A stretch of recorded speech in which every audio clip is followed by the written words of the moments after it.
नमस्कार. जय महाराष्ट्र.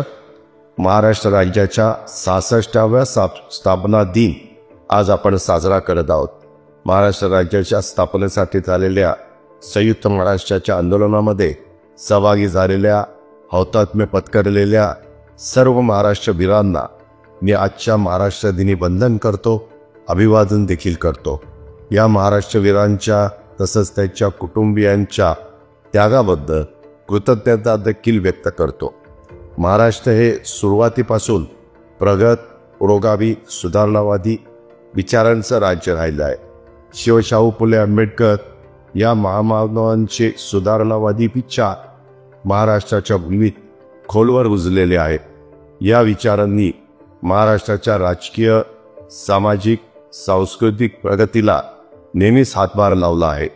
शेती, उद्योग, व्यापार, सहकार, शिक्षण, आरोग्य अशा अनेक क्षेत्रांमध्ये महाराष्ट्राने देशासमोर आदर्श निर्माण केला आहे.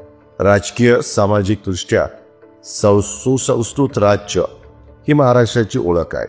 ही ओळख निर्माण करण्याचं, महाराष्ट्राला सुसंस्कृत म्हणून घडवण्याचा पाया आधुनिक महाराष्ट्राचे शिल्पकार, राज्याचे पहिले मुख्यमंत्री यशवंतराव चव्हाण साहेबांनी घातला.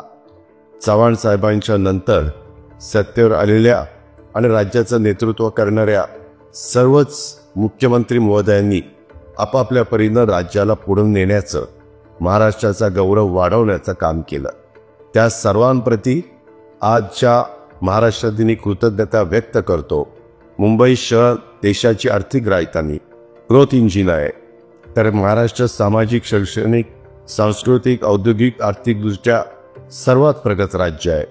ही प्रगती साधताना मुंबई महाराष्ट्रानं नैतिक मूल्ये, आधुनिक विचार, सांस्कृतिक परंपरा जपण्याचं काम देखील नेहमीच केलेलं आहे.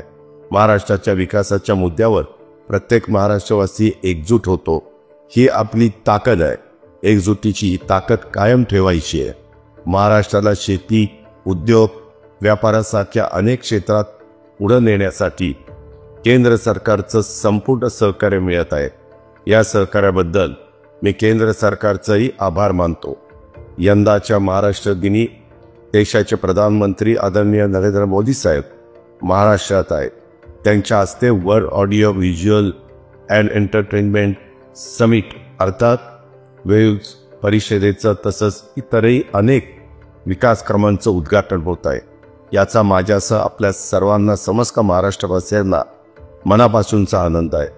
प्रधानमंत्री नरेंद्र मोदी यांच्या नेतृत्वाखाली केंद्र सरकारचे सहकार्य, आपल्या सर्व महाराष्ट्रवासियांची एकजूट या बळावर आपण महाराष्ट्राला प्रगतीच्या वाटेवर पुढे नेण्याचा दृढ संकल्प करूया. आपल्या सर्वांना पुन्हा एकदा महाराष्ट्र दिनाच्या आणि जागतिक कामगार दिनाच्या मनापासून शुभेच्छा देतो. धन्यवाद. जय हिंद, जय महाराष्ट्र.